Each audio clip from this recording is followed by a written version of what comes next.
Alipokuwa akifikiri hivyo, malaika wa Bwana akamtokea akamwambia, tazama mimba, usiofu kumchukua mkeo, kwa maana mimba yake ni kwa uwezo wa Roho Mtakatifu, naye atazaa mwana, nawe utamwita jina lake Yesu, kwa maana yeye ndiye atakayewaokoa watu wake kutoka katika dhambi zao. Manake dhambi ndiyo inasababisha mauti. Sasa huyu anayekuja, anakuja kwa namna ya uwezo wa Roho Mtakatifu, ili akate ile cheni na yeye asiwe miongoni mwa wenye dhambi, ili sasa aje waokoe wale waliokamatwa katika dhambi. Kwa hiyo anakuja kama mtakatifu. Kwa malaika anasema, na hayo yamekuwa ili litimie neno lililonenwa na Bwana.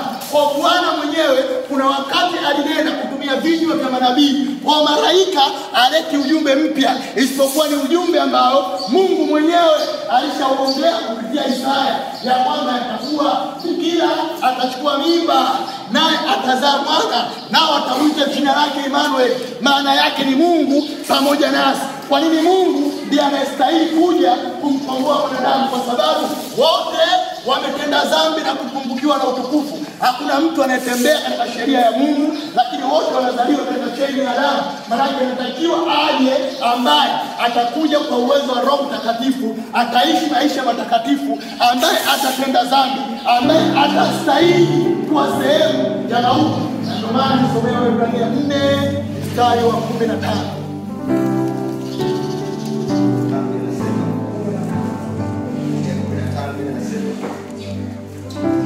Kwa anakuwa ni mkuu asiyeweza kuchukuana nasi katika mambo yetu ya udhaifu, bali yeye alijaribiwa sawasawa na sisi katika mambo yote, ila kufanya haki zake.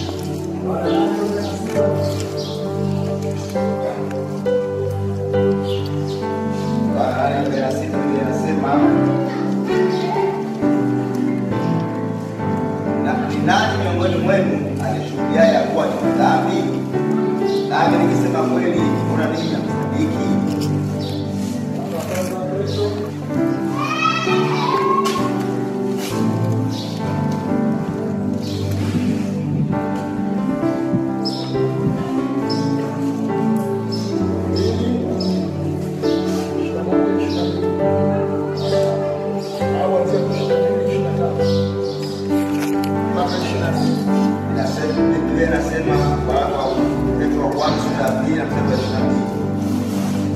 Yeye hakutenda dhambi, wala hila haikuonekana kinywani mwake.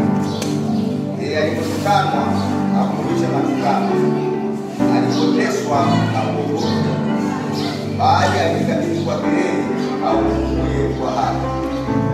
Yeye mwenyewe alichukua dhambi zenu katika mwili wake juu ya mti, kwa mambo ya dhambi tuwe hai kwa mambo ya haki, na kufufua kwake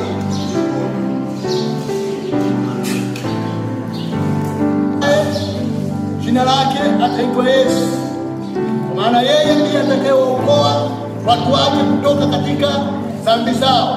Kwa sharti ya Mwokozi lazima asiwe miongoni mwa wale wenye dhambi, na ndio maana maandiko hayo matatu yamejaribu kudhibitisha.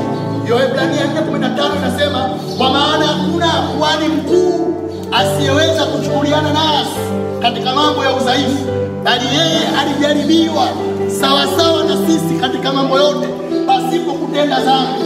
Ikiwa mshahara wa dhambi ni mauti, na Yesu hajatenda dhambi, maana yake hakustahili kuwa sehemu ya mauti. Maana yake ana uwezo wa yeye kukana mauti na kuanza kuojiana, lakini sisi hatuwezi, kwa sababu tumetenda dhambi na kupungukiwa na utukufu.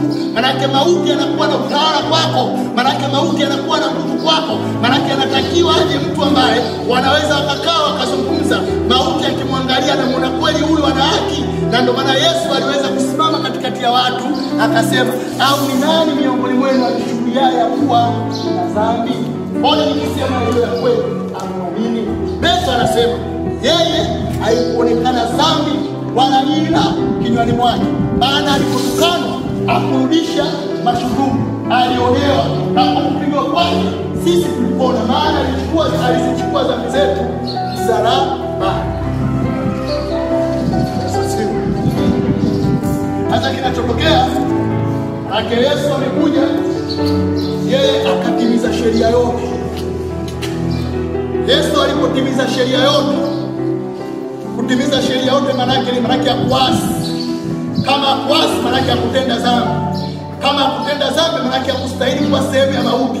Kama hakuwa sehemu ya mauti, na ndio maana akaitwa mwokozi. Manake yeye sasa anatakiwa kwenda kuwaokoa wale waliokuwa chini ya mauti. Manake mauti yeye sasa kuna watu amewashikilia kwa sababu wametenda dhambi. Kwa Yesu alipokuja akazungumza na mauti, akamwambia sasa nataka nizungumze, inabidi uwaachie watu.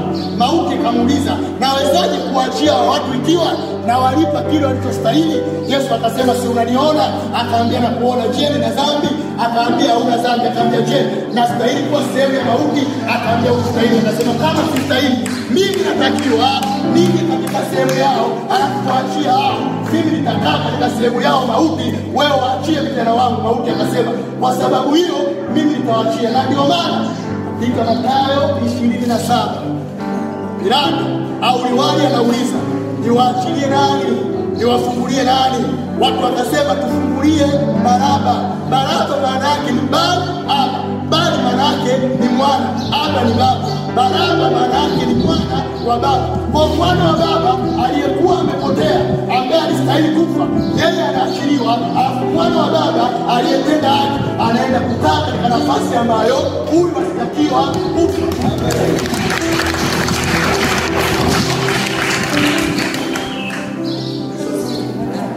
Yesu akakaa katika nafasi yetu. Ulistahili kufa kwa sababu ya dhambi, lakini Mungu kwa rehema zake, lakini Mungu kwa huruma yake, yeye sasa akaja mwenyewe. Kwa maana hakuna chochote ambacho kinaweza kumkomboa huyu mwanadamu. Hakuna, si wanadamu, si wanyama. Inatakiwa aje ambaye ataweza kukaa na mauti. Mauti haisikilizi yoyote, kwa maana wote wamefanya dhambi. Akija Adamu ataambiwa akija Musa ataambiwa kuna wakati ambapo wewe Musa ulitembea na Bwana, lakini kuna wakati ulishindwa kusikiliza maagizo yake. Uliambiwa zungumza na mwamba ukaupiga. Umetenda dhambi, na kama umetenda dhambi siwezi kukusikiliza. Akaja Daudi ambaye Mungu anasema, hakika nimemwona mtu anaopendeza moyo wangu katika nyumba ya Yese. Daudi akatembea katika njia nzuri, lakini kwa sababu ni mwanadamu akatenda dhambi kwa kutembea na mke wa Uria. Mauti akamkamata. Wakaja wengine. Maana mauti akaendelea kutawala tangia Adamu mpaka Musa. Hata wote ambao wakufanya dhambi inayotokana na Adamu. Akatakiwa aje mwokozi aliyezaliwa na mwanamke bikira, ambaye ni mtakatifu, mwenye nguvu zote, mwenye uwezo wote, ambaye anaweza kuwakomboa watu, ili sasa mwanadamu huyu apate kuwa huru na asikamatwe tena na mauti. Yesu asifiwe. Yesu asifiwe. Someni Timotheo wa kwanza 2:5. Biblia inasema kwa sababu Mungu ni mmoja na mpatanishi kati ya Mungu na wanadamu ni mmoja. Kumbuka mahusiano ya Mungu. Mahusiano ya Mungu na mwanadamu yamevunjika. Mahusiano ya Mungu na mwanadamu yamevunjika. Na mahusiano ya Mungu na mwanadamu yamevunjika kwa sababu ya dhambi. Lakini Timotheo Paulo anaandika, kwa sababu Mungu ni mmoja na mpatanishi kati ya Mungu na mwanadamu ni mmoja, mwanadamu Yesu Kristo. Yesu asifiwe. Kwa maana yake hakustahili mwingine yoyote ambaye anaweza kumpatanisha tena mwanadamu ule uhusiano uliovunjika. Maana yake anatakiwa aje ambaye ataweza kuzungumza na mauti. Mungu ni mmoja na mpatanishi kati ya Mungu na mwanadamu ni mwanadamu Yesu Kristo. Yesu asifiwe. Somea Wakorintho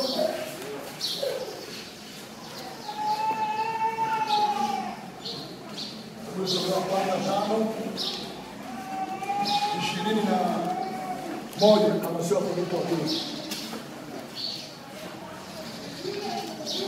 Nasema Wakorintho wa pili sura 5 aya 21. Yeye asiyejua dhambi alimfanya kuwa dhambi kwa ajili yetu, ili sisi tupate kuwa haki ya Mungu katika yeye. Yeye ambaye akujua dhambi, nani Kristo? Yeye ambaye akujua dhambi alimfanya kuwa dhambi kwa ajili yetu, ili sisi tupate kuwa haki ya Mungu kwa sababu ya nani? Ya Kristo. Kwa sisi hatukuwa tena haki ya Mungu, lakini akatakiwa aje mmoja ambaye maskini ana dhambi, kama jinsi ulivyomuona mnyama aliyechinjwa mwanzoni ili mwanadamu akafunika utupu wake, dhambi yake. Maana mtu anapotenda dhambi mbele za Mungu anaonekana yuko uchi, kwa Mungu akamstiri kwa kumfunika kwa kumchinja mnyama ambaye ana hatia. Vivyo hivyo na Kristo ambaye hakuwa na hatia, yeye ambaye hakuwa na dhambi, yeye ambaye hakuijua dhambi, lakini Mungu alimfanya kuwa dhambi ili sisi tupate kuwa haki ya Mungu. Yesu asifiwe. Somewa Kolosai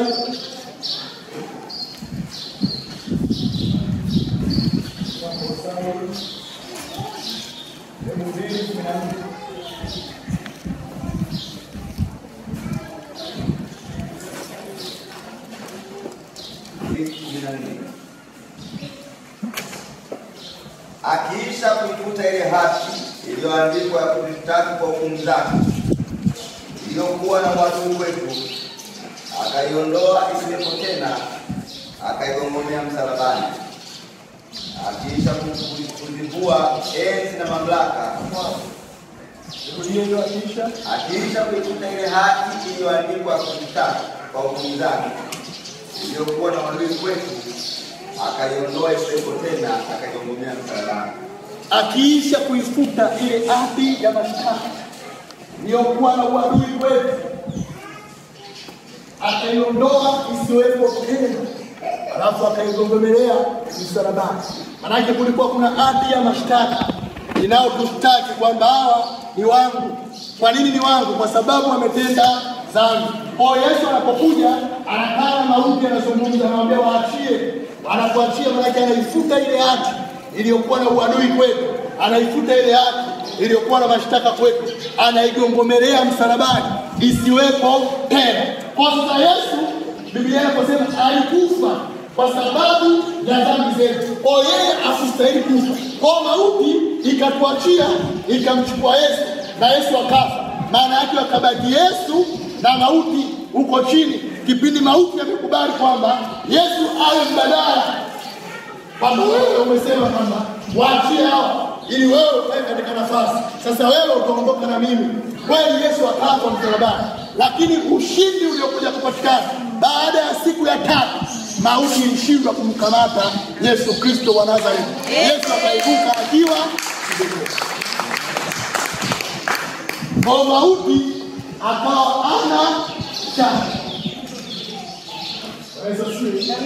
Ufunuo 1:17 Yohana anasema, nami nilipokuwa nimemwona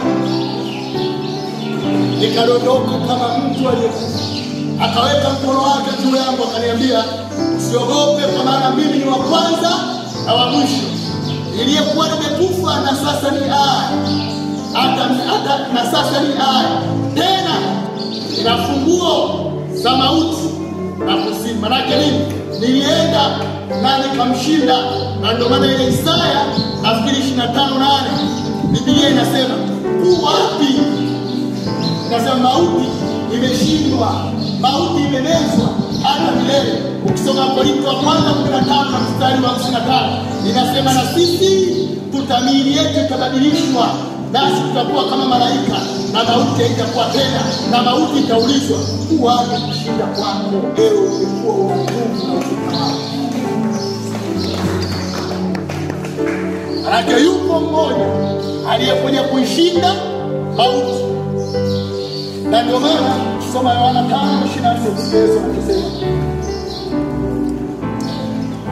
amini nawaambia, yeye alisikiaye neno langu na kumwamini yeye aliyenipeleka na uzima wa milele, wala haingii hukumuni, bali amepita kutoka mautini kuingia uzimani. Anasema, yeyote aniamini mimi na kumwamini yeye aliyempeleka na kuyashika maneno yake, ana uzima wa milele, wala aingii hukumuni. Kwa maana ni sawasawa na mtu aliyepita mautini na kuingia uzimani.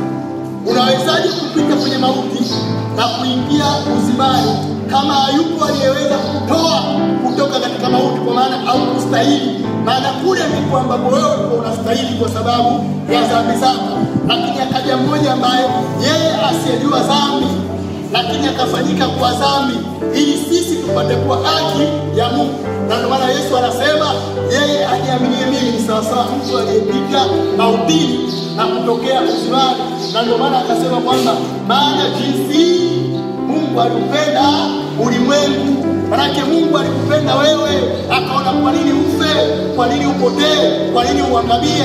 Mimi ninao uwezo wa kutoa solution, akamtoa mwanae wa pekee ili kila aminiye asipotee bali awe na uzima wa milele. Kwa Kristo alichokuja kukifanya, hakuna mwanadamu yoyote mpaka dunia inaisha ambaye angeweza kufanya, kwa sababu wote wametenda dhambi na kupungukiwa na utukufu. Huko nje kuna manabii wa uongo wamekuja baada yake. Yesu alisema watatokea makristo wa uongo ambao wenyewe wamekuja wakaleta porojo kwamba ni kipenzi cha Mungu, sijui ni nini, sijui ni nini. Lakini je, alikuwa na uwezo wa kutoa katika mauti ikiwa na yeye mwenyewe ametenda dhambi? Ukiangalia Yesu kuja kwake ana dhambi, alikuja kwa namna ya utakatifu na akaishi maisha matakatifu, hivyo aliweza kutukomboa kutoka katika mauti. Na ndio maana ukimwamini yeye unafananishwa na mtu aliyetoka mautini na kuingia uzimani. Paulo anasema nashangaa na staajabu kwa kuwa mnamwacha hivi upesi yeye aliyewaita katika neema ya Kristo na kugeukia injili nyingine. Watu kwa kutokujua kitu alichokifanya Yesu. Yohana alipomwona alijua. Yohana akasema, zama mwanakondoo wa Mungu aichukuaye dhambi ya ulimwengu. Nami nilipomwona sikumjua, lakini Roho yule alinishuhudia akasema, yeye utakayemuona jiwa anatua juu yake, huyo ndiye atakayechukua dhambi ya ulimwengu. Huyo ndiye mwana wa Mungu. Nami nimeona na nimeshuhudia, huyo ndiye mwana wa Mungu aichukuaye dhambi ya ulimwengu.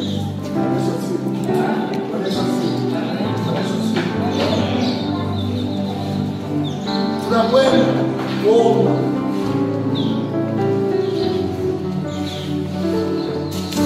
Kushukuru.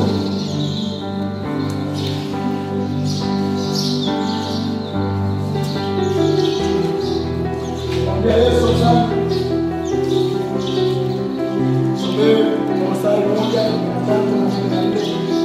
Mwambia asante kwenye kile ambacho amekifanya. Hatukustahili. Yule mwana mpotevu akasema, sikustahili kuliko tena mwanao, ufanye niwe jambo mjakazi. Na sisi hatukustahili kwa sababu tulishakuisha kutenda dhambi.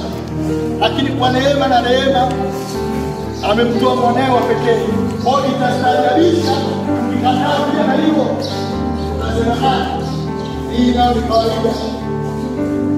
Tutakuwa tumeingia kwenye hukumu mbaya.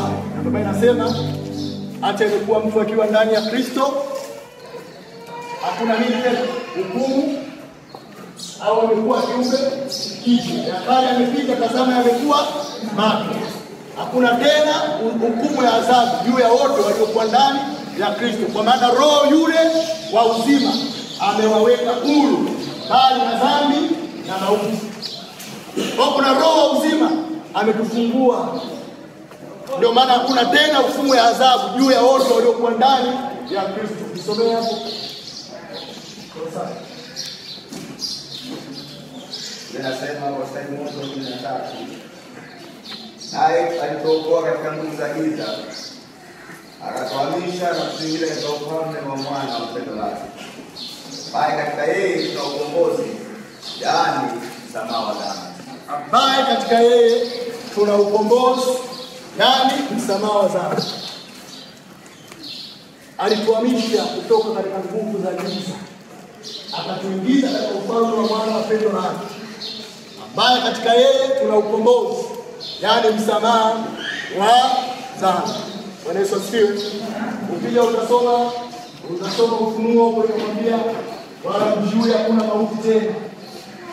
Katika mauti ilitawala, lakini mwisho wa siku ikaja kupata kiboko.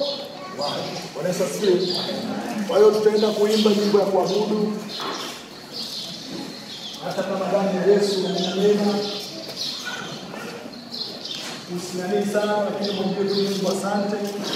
Lakini pia jua ndiye anasema kwa maana hatukununuliwa au hatukukombolewa kwa vitu vya yale kwa vitu vya haribikavyo, fedha au dhahabu, bali tumekombolewa kwa damu ya thamani kama ya mwanakondoo isiyekuwa na dosari wala mawaa. Kwa maana yake wewe kutolewa kwenye mauti. Nitakuuliza swali. Leo hii kuna mtu anaweza akawa na pesa za kutosha, anaweza akaingia mauti, anaweza kuzungumza nayo kwamba nitakupa bilioni za hela kwamba niachie. Na ndio maana sisi tumekombolewa kwenye nguvu ya mauti, si kwa fedha wala kwa dhahabu. Maana mauti haimsikilizi dhahabu, mauti haimsikilizi fedha, haina haja hiyo. Lakini tulikombolewa kwa damu kama ya mwana kondoo, kwa damu ya thamani isiyekuwa na dosari wala mawaa. Hiyo ndio ambayo sisi tulikombolewa na alistahili. Ndio maana ukisoma Ufunuo sura ya 5, Biblia inasema kwamba Yohana anasema, nami nikaona kitabu katika mkono wa yeye aliyeketi katika kiti cha enzi chenye mihuri 7 mbele na nyuma.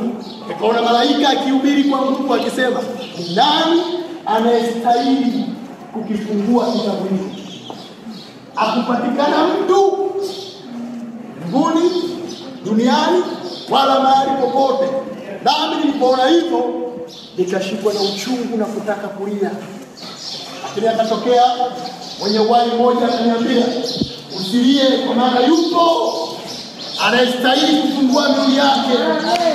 Yupo anayestahili kufungua kitabu. Maana yeye alikubali kuchinjwa, maana yeye alikubali kununua kila kabila, Mzalamu, Mdengereko, Mluguru, Mbale, Mwaya, alikubali kuwanunua kwa damu yake. Huyo ndiye anayestahili. Zezi na 4 wakainama, wenye uhai wa 4 wakainama, wakasema astahili mwanakondoo kufungua kitabu na mihuri yake, kwa maana alichinjwa na akanunua kila kabila kwa damu yake. Kwa hiyo kwa nje, kama alivyosema Yesu katika hiyo Mathayo 7, wapo manabii wa uongo wanaojivisha vazi ya kondoo, ndani ni mbwa mwitu wakali. Wamekuja wakidanganya wengi. Lakini Yesu anasema, msifadhaike mioyoni mwenu, mnamwamini Mungu, niamini na mimi. Bali kwa Baba yangu muna makao mengi. Kama isingelikuwa nisingeliwaambia, na kwenda kuangalia makao, alafu nitarudi kuwachukua, ili nilipo mimi ninyi nani mpate wangu. Kwa hiyo wewe kazi yako ni kumwamini na kushikilia, japokuwa atakuja haya. Yaani Yesu kila kitu amezungumza, anasema jenga nyumba yako katika mwamba. Upepo utakuja, mvua zitakuja, mafuriko yatakuja, lakini nyumba hii ikipigwa haitatikisika. Kwa nini? Msingi yake imejengwa katika acha Mungu. Yesu hajaja kutoa magari, hajaja kutoa fedha, hajaja kugawa. Kwanza ukiangalia mwenyewe alikuwa maskini, akamwambia Bwana wa Adamu hata sehemu ya kuweka kichwa. Hapo ndo mkombozi wa ulimwengu. Lakini leo mtu kubwa ndo maisha hata Mungu mkubwa. Haimaanishi mtu kwa mrado au yeye jana Mungu, lakini sio kigezo, sio kipimo cha mtu wewe kusema kwamba hapo ndo kutakuwa kuna nini? Kuna Mungu. Lakini Yohana walikuwa wanatembea, anakuambia anatembea na nini? Na nzige. Sasa ndio ndio kilikuwa chakula chake. Lakini ndio watu walioandikwa katika vitabu mpaka leo tunawasoma na Paulo. Kwa hiyo tusimwache upesi yeye aliyetuita katika neema ya Kristo.